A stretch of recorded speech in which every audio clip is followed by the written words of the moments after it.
Guys, welcome back to the RC store. My name's Ammo. Guys, check out what we got on the desk today. These are probably the best bang for buck RCs that you can physically buy for road use. The FTX EVO30 that's just been released recently a few months ago, and the FTX Stinger that was released last year. These cars are absolutely amazing.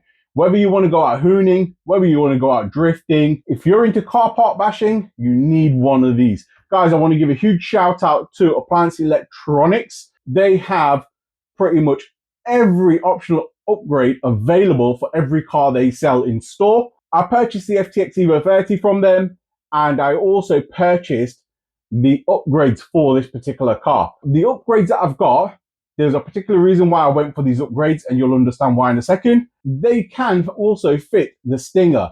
Now, the only difference between the two cars, apart from the body shell, is the body mounting post up at the front. That's the only things that I've noticed that are different, where this is pretty much clipless at the front, so there's no body posts hanging out. This has got body posts. I think they did that so the people with the Stinger couldn't just buy a shell for the FTX EVO30 and place it on top. A bit cheeky, eh?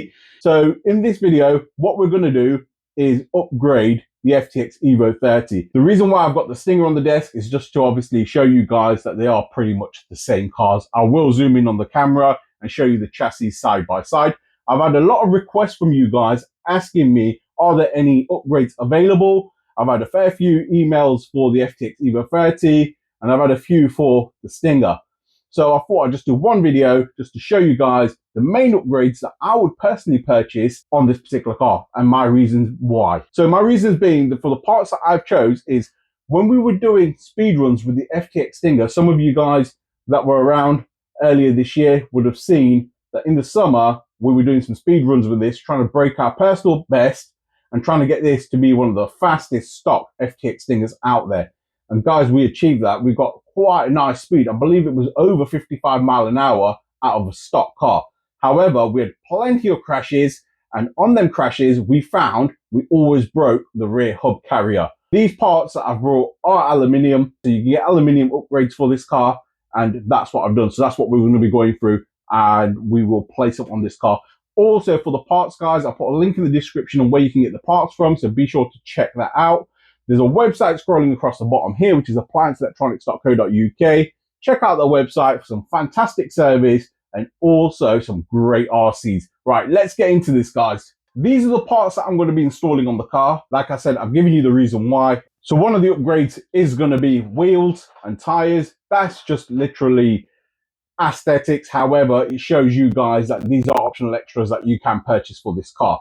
So the optional extra wheels that I've gone for are the fast track wheels. They look like BBSs. Now, these are actually on FTX's website as an upgrade, so you can purchase these. Appliance Electronics do have them in stock, so you can pick them up from there. We have also got some aluminium steering arms, which we're going to install. We've got some aluminium rear hubs. Now, like I said, we kept breaking the rear ones, and we've also got some front caster arms. I just want to show you guys how simple and easy it is to install these parts. Literally, it only takes a few minutes.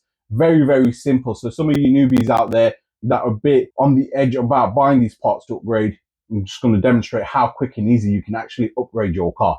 So let's zoom in with the camera and get some of these upgrades on. So I thought I'd seize the opportunity to show you guys both of these chassis side by side. This is the FTX EVO30, and then going across is the FTX Stinger.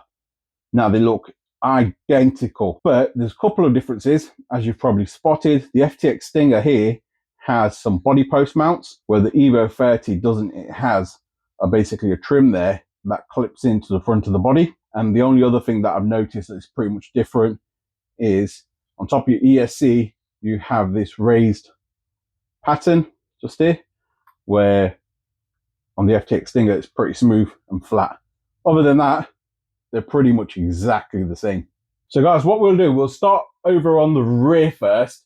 So what you'll need to do is remove your wheel, which is the first thing. So I've just put you guys on a bird's eye view so you can just see what's going on. Remove the wheels on both sides on the back. Now you just need to remove this part here. So that was the part that I found was breaking constantly. every time it tapped the curb. So it's just a 2.5 hex drive. And then what you'll have is you've got another hex bolt just underneath, just there. So you just need to get that one out. So that's just a little grub screw. Once that's out, you'll find a pin just pulls out and your rear hub falls out. So for the rear hub now, all you need to do is dismantle it. So take off your hex, etc. You do have 2 bearings and transfer all that across to the new parts. So the hex can be on a bit tight.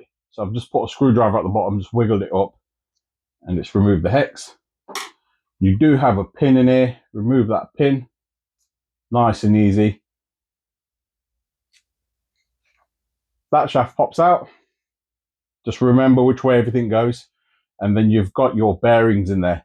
So the bearings are on both sides. We need to get the bearings out. So they should just pop out, to be fair.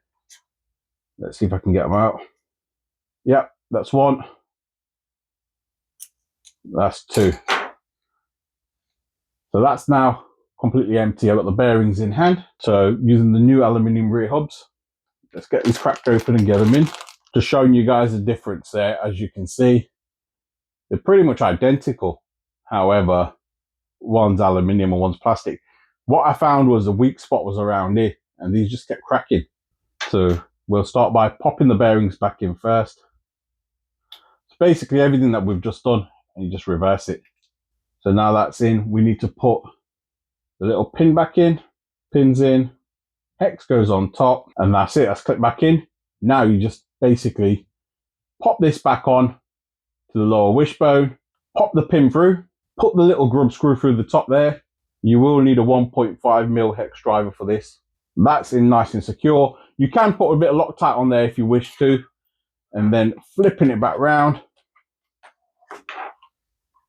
Make sure you pop your dog bone back in and then go ahead and put your top arm back on. So nice and easy. It doesn't take long at all to do.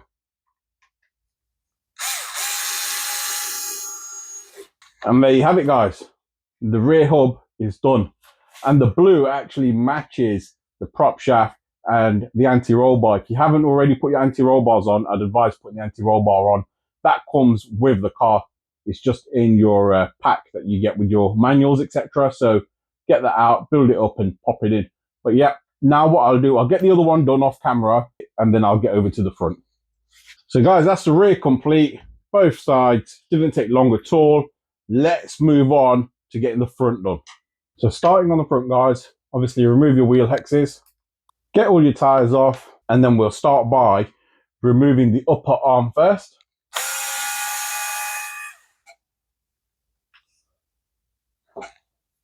Then once that's out, we need to remove this one here, which is your steering arm. Once that's removed, this will fall away. Remove the dog bone, and once again, I believe you got a grub screw on the other side. Let's have a quick look. Right, yes you do. So just underneath, you do have a grub screw, which is a 1.5 hex drive. Just remove that, pop the pin out, pins out, and everything just falls apart. Nice and easy, as you can see. So now what we need to do, take this all apart. Well, we don't even have to do that if you don't want to. But yeah, it's just transfer the dog bone and the bearings, etc., and the hexes across to the new parts. So let's get the new parts open and transfer everything across. So we've got the aluminium steering arms, as you can see just there. And that's going to replace that arm there. Then we've got the caster block, and that's going to basically replace this one here. It's upside down, that way. They're identical, obviously just in aluminium. First thing first, guys, we need to remove the caster block. So you've got one bolt just at the top. Nice and easy. That comes away. You do have these bushings. So that bushings come from the top. Just remember to obviously transfer everything across. And you've got a bushing at the bottom. So when transferring the bushings, they do just literally pop into place. Don't know if you guys can see it there. So they've literally just popped into place nice and easy. And then the rest of the stuff is for the steering arm. So we need to remove this hex first, which has just popped off. You do have a pin. Get that pin out, and this should pop out as one. And there you go. You got a CVD that just pops out. You need to remove the bearings and transfer the bearings over. So bearings popped out. Pop them into the new arm. Bearings in. We need to get the CVD back in. Just remember which way around this goes. Last thing you want to do is put it all back in and then end up taking it back out. So once CVD is in, you put your pin back in, pin through, and then you just put your hex on top to lock it into place. There you go. That's all locked into place. Get your caster block, and now just bolt the caster block back into place. Make sure you put this in the right way around because it is sided. And the best way of telling which way around it goes is just remember the grub screw for connecting the caster block back in, where the pin goes through, sits underneath the car. Put the screw back in through the top. Now don't over tighten the top one, otherwise your steering will be mega tight, which is something we don't want. Now be sure to remember when you put the bolt in, it goes at the bottom, because over the top, it's basically your arm that goes in and holds it all together. Don't over tighten these, because your steering will bind and it'll become a bit tight, which is something you don't want. So just nip it up, but don't over tighten it. You need this to be moving freely. What we can do next is put the dog bone in, or should I say CVD. Put that into the output cut. Once that's in, you can go ahead and pop your pin back in, which was this pin here for the bottom. And then what I will probably do now is I am going to put on the top arm first, and then I'll go over and tighten the bottom. That's all in place. Pop on the grub screw for the bottom pin, which is just there. Literally goes through here. Like I said, this process is pretty easy, to be fair. So a beginner can do this no problem. Once that's in, everything's in place. And then all we've got to literally do is put your steering arm back on. So just obviously remember the location that it was in, and literally just screw this back in. And there you have it, guys. So you see the difference there. That's one side completed, and the other side is completely standard. That's standard, obviously completed, as you can see. You'll have a look at it from the bottom. I'm going to go over and get this side done now as well. And there you have it, guys. So that is completely upgraded. So all the upgrades you can get for the front there have been carried out. The rear is carried out. We've got one more upgrade to do, putting the wheels on.